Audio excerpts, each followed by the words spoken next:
How's everyone doing? How are you doing, Brandi? Now I can say I'm doing good. This is a nice setup. We were at the beach yesterday. We're like a little protected from the rain, the elements, the wind. We can hear. You can hear us okay? All right, wonderful. Okay, so I'm Mike Dupree, CRO of Teads. I am very fortunate to be joined by Brandi Pitts. Brandi, I'll let you introduce yourself, give a little bit of background on the current role and how you got there, and then we'll get into talk a little bit about being relentlessly focused on our customers and being obsessed with our guests. Sounds good. Well, hello everyone. I'm Brandi Pitts. I'm the Senior Vice President of Brand Marketing and Media at Ulta Beauty. Been with Ulta now for 9 months, and it's been a crazy whirlwind of so many beautiful things. Prior to Ulta, I was at Meta, where I was the global head of digital marketing for a global business marketing organization. And I just grew up in marketing because I love it. So I worked on the agency side, client side, mainly spent most of my time in consumer goods and have done brand management, innovation, advertising, e-commerce. Basically, I picked up every tool I possibly could. Trained for this job. And that's going pretty well so far. Show of hands, has anyone here shopped at an Ulta Beauty? Have you been a guest in the store? Yes? Okay, we're not enough, but we'll be okay. It needs to be 100%, but that's what we're working on. That's why we're here. So the topic of the discussion is being guest obsessed. That is not my term. That is Brandi's term. That is how Ulta thinks about running their entire business, starting with the customer first. Just on our side at Teads, we have a set of core values that we sort of live by in terms of how we operate with our customers, our publisher partners, our brands. Relentless customer focus is one of those things. Your versioning of that is being guest obsessed. So can you, just for the group, elaborate on what that means, how you make it come to life, both in marketing and also, in the in-store experience? Of course. Well, being guest obsessed is really at the center of everything that we do. We are really fortunate to have over 43 million guests in our rewards program. And over 95% of our sales comes from members of our rewards program. So how could we not be guest obsessed?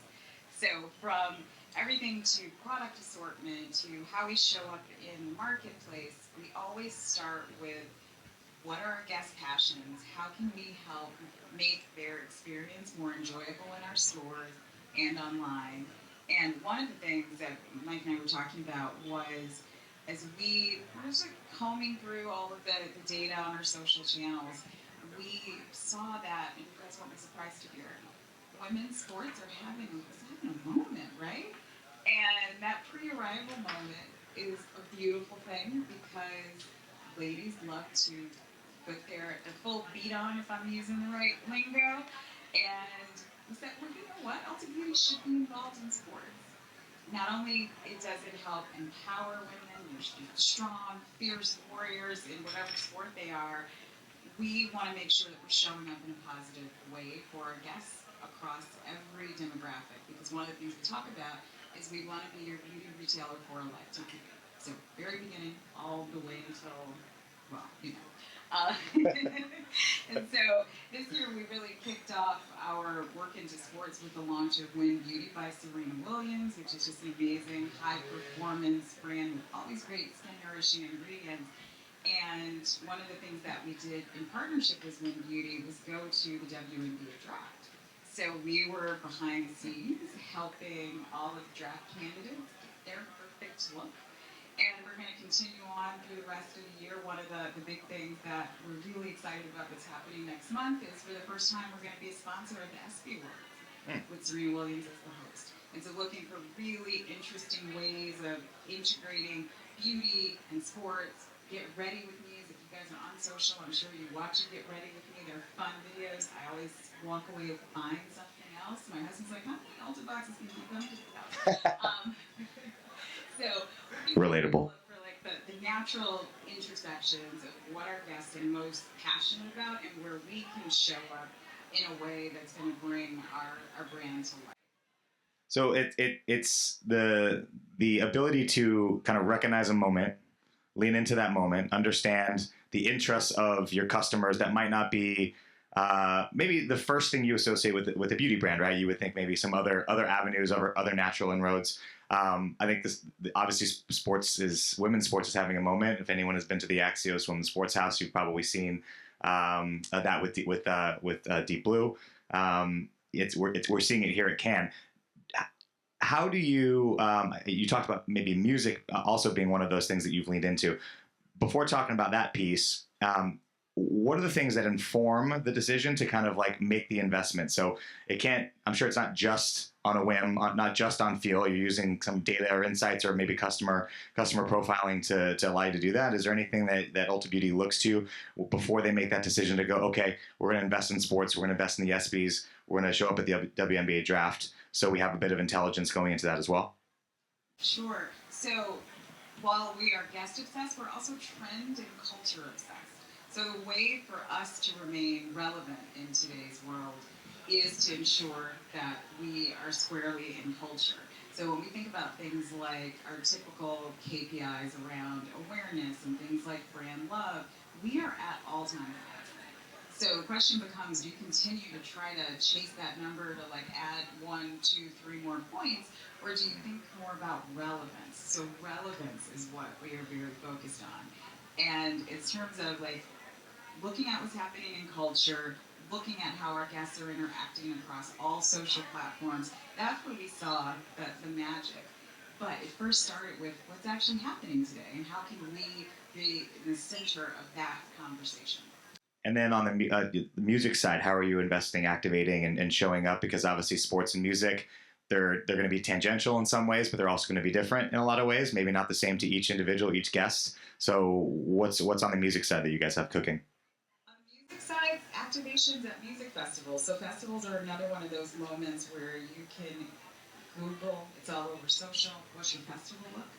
And we had not, at least last year, we really haven't been activating in music. And then we also took a look at the normal data that you can get from your media agency to see, of course, music is great. We've done some fun social posts around like Taylor Swift's new album, and the response to that organic post was another one of those things where like we didn't even put money behind it, and the engagement just flew off the charts because we were in the moment at the right time with an area that our guests are passionate about.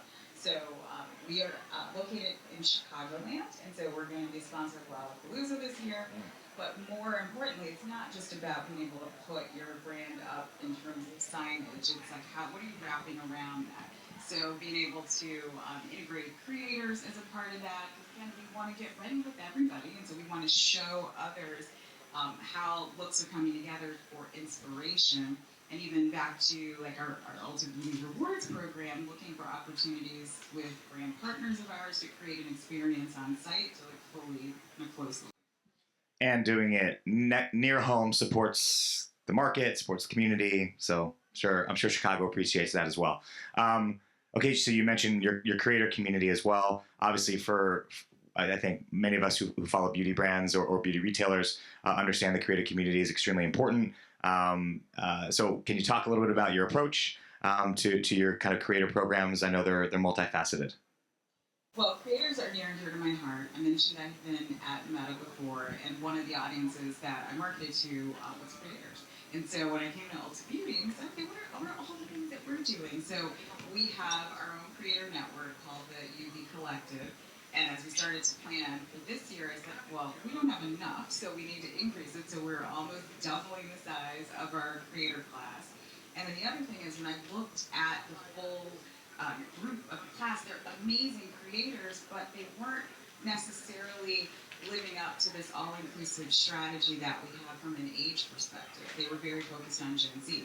Gen Z is super important. They inspire every other generation, but you can't leave behind the Gen Xers who spend an awful lot of money on beauty, right?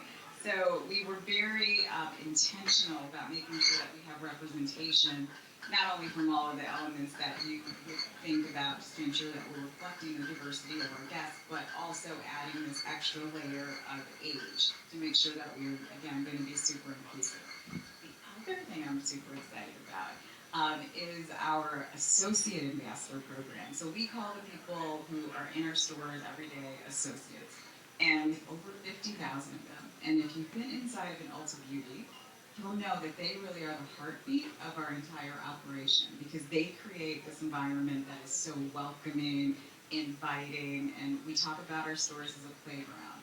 And so those associates really help you just play and discover. And the thought was, well, how can we take that experience but replicate it online?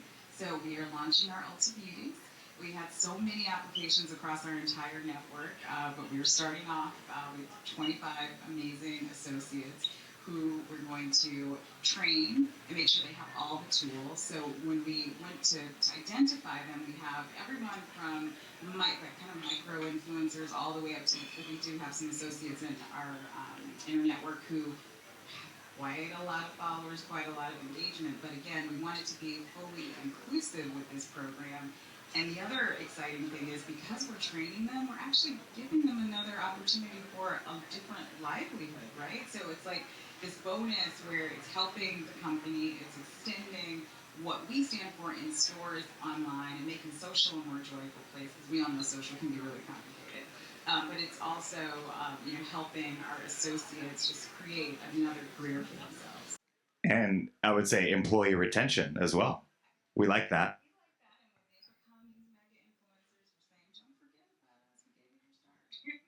I mean, it's a really smart way to approach evolving the kind of the standard way to talk to creators and use creators and their organic following, and to really tap into the store. It adds a level of authenticity. I was with another client of ours yesterday. She works for a travel company, an airline, and they are starting to feature their representatives in their creative more. And the thought process behind that is very similar, where you empower them, you add a level of authenticity to the brand. And the employee base is happy. If the employee base is happy, the customer service is likely going to stay very high, and it's kind of a beautiful circle of life. So I think it's really smart. I saw a hand go up. We want questions, so I was going to say start thinking about them for later. But if it's topical to what we're talking about, Julie, let's hear it. Here. We're going participatory, guys. So I like to ask questions. That's why I push myself on the front row. So I'm curious, when you think about those micro influencers, you thought about all of the different Gen X, Gen Z, et cetera. But like, did you think about geographically how you diversified them and how that would possibly make like the trends different? We did. I mean, we have the very fortunate position of being the nation's largest specialty beauty retailer. And so that means that we are in every state. We know that there are coastal elite trends, but we know that there are also trends that are in the center of the country as well. That's the other thing that we think about from a guest obsession perspective is I think it's a natural inclination when you talk about fashion and beauty to say, well, what's happening in New York? What's happening in LA? And I always remind my team, what's happening in Iowa? Because we want to make sure that everybody feels welcome. And frankly, like Alabama, those ladies down there love their looks, right? So when we... I think the sorority girls of the Southeast, that's a big one. And they grow up, and they still spend a lot of money on beauty, right? So as we think about trends, we do our very best to make sure that we are inclusive across all the states. And then as we were pulling together our collective class as well as our Ulta Beauties, our associate ambassadors, we ensured that we had good representation across. Because what we want to always make sure of is that we don't want to necessarily just give like one assignment to a creator. We want them to be able to choose what's most authentic to them and then interpret that for what's best for their communities. And, we talk about the Gen Z kind of audience a lot, but those of us who talk about it are usually not Gen Z. We're probably millennials or Gen Xs. So thank you for thinking about all of the demos in terms of how you're marketing the product and how you're building the brand. So just on the topic of creators, to kind of finish this out, sort of the other side to this, I think that has been talked about a lot is there's a bit of like risk reward sometimes with creators. There's obviously in general been a bit of discussion around self-image and are we helping or are we hindering that for especially younger adults. So can you just talk about Ulta's like thought process as you approach creators with that in mind, knowing that there is a trend in some areas that's happening and how you're looking to kind of solve for it and also still be your authentic self and your brand. I'm going to take a couple steps back to talk about just the ethos of Ulta Beauty and some of the campaign work that we started last year. So I've mentioned how our associates are so important. When you talk to our associates, they say, sometimes I feel like a therapist because guests come in and they might say, oh gosh, I can't wear red lipstick. Oh, I'm too old for that. My eyes are too squinty. And it's our associates that really pump them up. They're almost like the hype woman or person in the store that inspires our guests to give things a try that they might not feel like they can. And so from that, we said, there's probably something here. This is before I started, but as I started, we got the results in from a joy study. And we discovered that negative self-talk is one of the top reasons why people don't feel more joy in their lives. So we started a movement with our associates last year to take this idea of kind of like a therapist, but give them some more tools so that they can actually help our guests in store even more. So as we think about what that means in social, on social, I mentioned earlier, and I came from Meta, social is a complicated place, and one of the things that happens from a beauty perspective is a lot of comparison.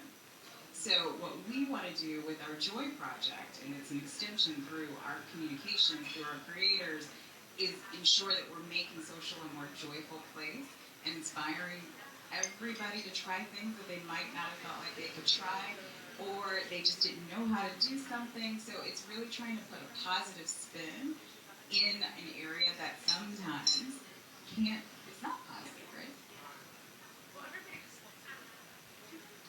And when we talk to and actually as we select even our creators, it's not just the face that a community buys into. It's the voice, it's the person, it's the authenticity.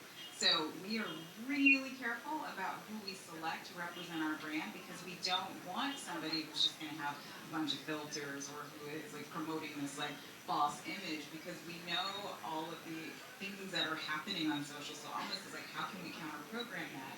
And the way is for us to be real and authentic, which is really the heart of what Ulta Beauty is. So when we talk about our mission, it's to make beauty a force for good for all. It's a big reason why I joined the company. As I started doing research, I was like, oh my gosh, this aligns with so many personal things to me. And so we are really serious on our marketing team because we're guest obsessed. We want people to feel that anytime that they're interacting with Ulta Beauty in stores or online.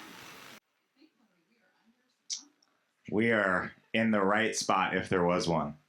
Well, maybe not all of us if we're in between. So as this starts to happen, any just pause for questions, pause for comments. Yes, please. Not about that topic, but I'm a founder of AccuWeather. We predicted the rain. You can see the weather company has a 7% chance of rain. Thanks.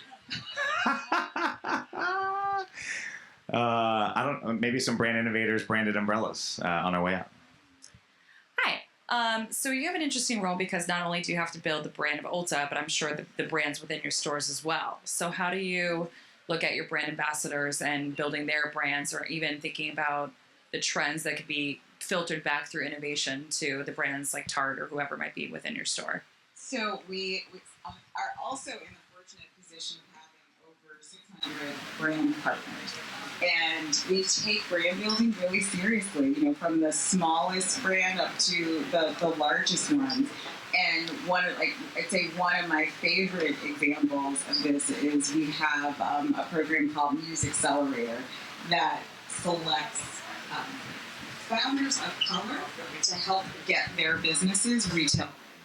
And I just have a soft spot for founders. And so we're always looking for how can we use these trends. We talk to her about new products, new colors, what are they thinking of, so that we can really be their partner, because ultimately we all grow together. And so that brand building, and I mean, you're right, I have a fun job, because not only do I work on marketing for Ulta Beauty, but I actually work on marketing plans for brand partners as well. So brand launches, like Win by Serena Williams. We launched Charlotte Tilbury earlier this year. So it's nice to be able to kind of pivot back and forth. My teams love it as well. So all of the things that we know about our guests is also information that we share with our brand partners because we really want them to be successful. We also have our own retail media network. And so back to our Ulta Beauty Rewards program, we have all the purchasing data on over 43 million guests. So we share that information with our brand partners to help them sharpen their marketing plans as well. Can you talk? There were a couple founder specific stories that you really connected with that I think again represent the guest obsession, but also the obsession with partnership with the brands. Do you want to like share one or two of those just so we can like materialize it for the audience? Okay. I'll share a hometown story. So there is a founder in Chicago. Her name is Kim Lewis. She has a great brand called Pearl Mix. Not only does she have a great brand, but she has a great origin story, and I just love a good origin story. And I met her at an event, and as we're talking, it was like, okay, you turned down Shark Tank, you community funded the investment of your business. Now you're at a point where you've opened a manufacturing facility in Chicago where she quite literally processes her own flaxseed oil for her products. I'm going to do a story on you on social. And so we did. And then I saw her after that at one of our national conferences and was like, Kim, I didn't look at your sales numbers. What happened? And she's like, oh.